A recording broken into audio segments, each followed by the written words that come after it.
Hello hello friends, कैसे हो आप सब लोग।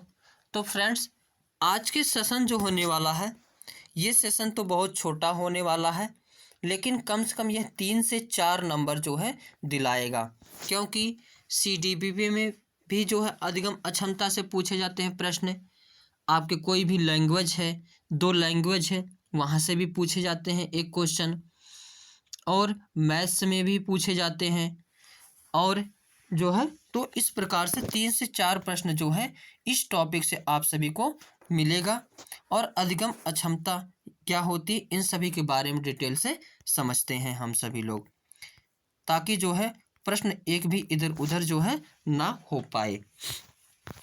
तो देखते हैं अधिगम अक्षमता क्या है। अधिगम अक्षमता क्या है। अधिगम अक्षमता यानी लर्निंग डिसेबिलिटी, यानी अधिगम करने में जो हम लोगों को अक्षमता यानी जो अक्षमता होती है उसी को कहते हैं अधिगम अक्षमता। जैसे कुछ बालक होते हैं, बालकों को पढ़ने में कठिनाई होती है तो पढ़ने से संबंधित अक्षमता। किसी किसी बालक को जो है लिखने में कठिनाई होती है तो लिखने से संबंधित अक्षमता। कुछ बालक को जो है किताब देखते ही टेंशन में आ जाते हैं तो टेंशन वाली अवस्था जो है अक्षमता। तो इन सभी अक्षमता को हम लोग देखते हैं। एक है डिसलेक्सिया। क्या है? डिसलेक्सिया, यानी पढ़ने से संबंधित अगर कोई विकार है तो उसे क्या कहा जाता है? डिसलेक्सिया। जैसे कई सारे बालक होते हैं, पढ़ नहीं पाते हैं, पढ़ने के लिए कहो तो पूरा टेंशन में आ जाते हैं, तो ये जो विकार होता है इसे कहा जाता है डिसलेक्सिया। और इसमें हम लोग P/Q को भी देखेंगे, जिससे पता लग जाएगा क्वेश्चन कैसे पूछे जाते हैं। एक होता है डिस्फेसिया। क्या होता है? डिस्फेसिया, यानी संप्रेषण संबंधी अक्षमता। जैसे छोटा बालक या कोई भी बालक होता है जो अपनी बातों को जो किसी से कहना चाहता है, लेकिन उसकी भाषा जो है सही से नहीं है, जिससे वह कह नहीं पाता है। तो यानी देख, यहाँ से छोटा सा बालक है, जैसे हेलो हेलो कहता है, हेलो पापा, हेलो मम्मी, तो सही से बोल नहीं पाता, तुलतुलाकर बोलता है। यानी जो अपनी बातों को सही से दूसरों तक पहुँचा नहीं सके, उससे कौन सा जो है अधिक अक्षमता होता है? तो डिस्फेसिया। एक होता है डिस्ग्राफिया। क्या होता है? डिस्ग्राफिया, यानी लिखने से संबंधित कठिनाई को डिस्ग्राफिया कहते हैं। जैसे अगर लिखना हो, जो है बी लिखना हो तो वो खिचपिच करके लिखता है, या कुछ भी उसको शब्द लिखना है वह लिख नहीं पाता है।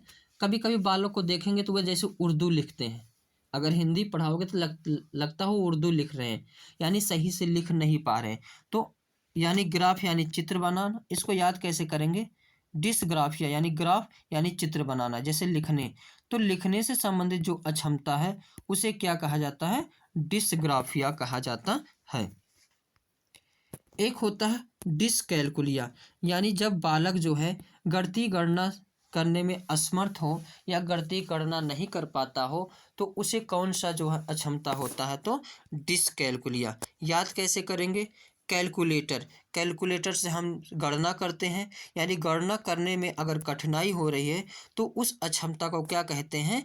डिसकैलकुलिया कहते हैं। एक होता है डिसमोर्फिया। क्या होता है?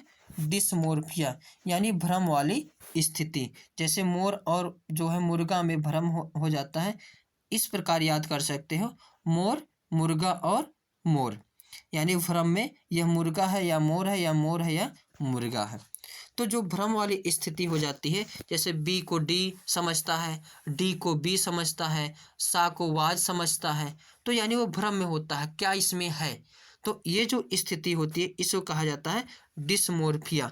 जैसे मैं साइंस लूँ या मैथ्स लूँ, साइंस लूँ या आर्ट्स लूँ, तो इसमें अगर वह जो है सफलता यानी डिसीजन नहीं ले पा रहा है, भ्रम में है, तो वह क्या होता है? भ्रम वाली स्थिति में होता है।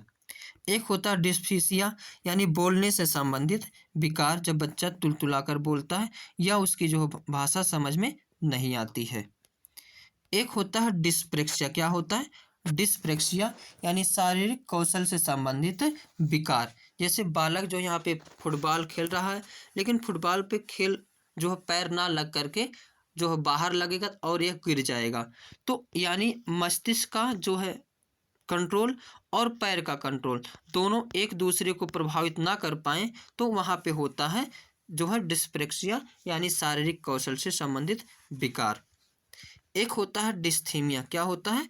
डिस्थीमिया। इसमें जो है तनाव से संबंधित विकार, यानी जब कोई बालक जो है तनाव में रहता है, उसको पढ़ने के लिए कह दिया जाए तो तनाव में चला जाता है। तो ये सब जो विकार होते हैं इसे कहा जाता है डिस्थीमिया।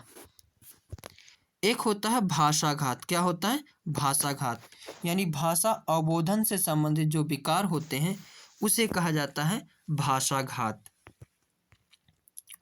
आगे note a very important point है, अधिगम योग्यता एक चर, यहाँ पे रहेगा चर अवस्था है।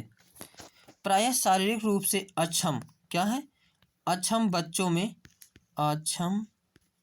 बच्चों में सामान्यतः डिसग्राफिया होता है। क्या होता है? डिसग्राफिया होता है।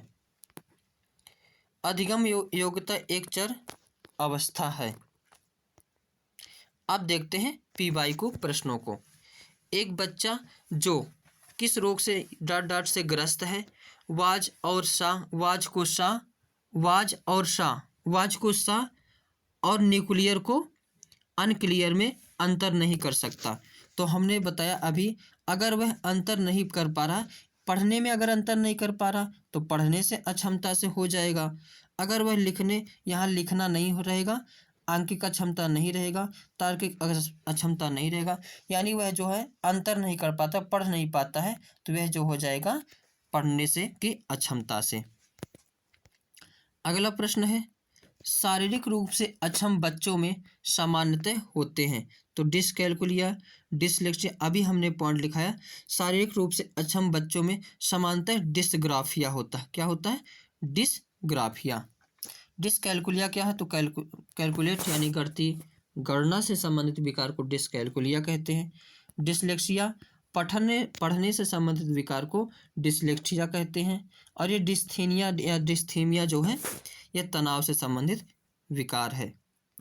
आगे प्रश्न है, एक औसत बुद्धि वाला बच्चा यदि भाषा को पढ़ने एवं समझने में कठिनाई प्रदर्शित करता है तो वह संकेत देता है कि बच्चा क्या कर रहा है? यहाँ पे जो है पढ़ने और समझने में, यानी पढ़ने और समझने में अगर वह अक्षमता कर रहा है तो गणित तो होगा नहीं, होगा नहीं, लेखन होगा नहीं, तो पठन अक्षमता यानी डिसलेक्सिया। तो D option is the correct answer.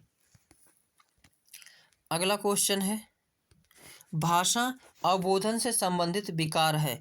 तो भाषा अवबोधन से संबंधित विकार को भाषाघात कहते हैं, यानी अफाजिया कहते हैं। तो आज के सेशन में बस इतना ही। Thank you for watching.